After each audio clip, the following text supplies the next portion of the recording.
प्यारे साथियों, देखिए सवाल कुछ प्रकार से आपके सामने। उससे पहले भाई, अगर आपने अभी तक चैनल सब्सक्राइब नहीं करा है, प्लीज यार चैनल सब्सक्राइब कर दो। आप चैनल पर नए हो तो पुराना कंटेंट आपने देख लिया होगा, नहीं देखा तो भाई मस्ट वॉच, प्लीज देखो सारा का सारा जा करके। और भाई वीडियो को लाइक जरूर करो, सब्सक्राइब करो यार, ठीक है। चलो देखो क्या करते हैं भाई। सवाल क्या कह रहा है, ये कह रहा है कि river is running at 2 kmph if takes a man twice as long as to row up as to row down the river. फिर कह रहा है the rate of the man in still water is. देखो भाई मेरी बात सुनो, उसने हमें यहाँ पर रेशो दिया हो। एक तो गिवन है हमको रिवर की करंट, मतलब रिवर की स्पीड दी हुई है जो कि हमारी एस हमें गिवन है, which is something like this 2 kmph।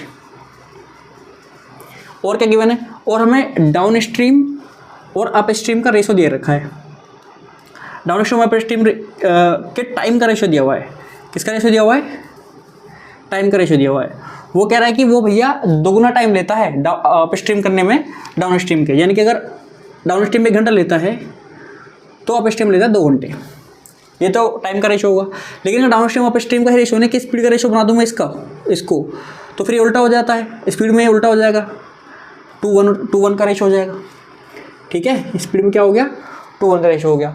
अब जब हमारे पास ये आ चुका है, ठीक है, तो मैं यहाँ से बोट और स्ट्रीम की स्पीड का रेशो लिख सकता हूँ, बी और एस में रेशो लिख सकता हूँ। कैसे भाई? डाउन स्ट्रीम और अप स्ट्रीम को प्लस करके 2 से डिवाइड करते हैं तो बोट का आता है, और डाउन स्ट्रीम में से अप स्ट्रीम को माइनस करके 2 से डिवाइड देते हैं तो स्ट्रीम का आता है। सो यहाँ से बी क्या आ जाएगा आपका, इन दोनों को प्लस करके 2 से डिवाइड दो यानी कि 3/2, और इन दोनों को माइनस करके 1 से डिवाइड दो यानी कि 1/2। ये हमारा रेशो आ गया है बोट और मतलब rate of man in still water और स्पीड ऑफ स्ट्रीम का। अब देखो आपको पता है कि स्पीड ऑफ स्ट्रीम हमें गिवन है, ये 1/2 का रेशो 2 के इक्वल। ये 1/2 जो है भैया ये इस 2 के इक्वल, और हमें जो चाहिए उससे मल्टीप्लाई कर देते हैं। हमें चाहिए बी, हमें क्या चाहिए जी? बी चाहिए। तो बी का रेशो क्या है? 3/2 है, ठीक है।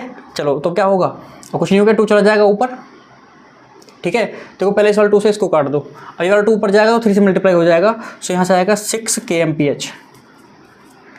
बी की वैल्यू क्या आएगी? 6 kmph।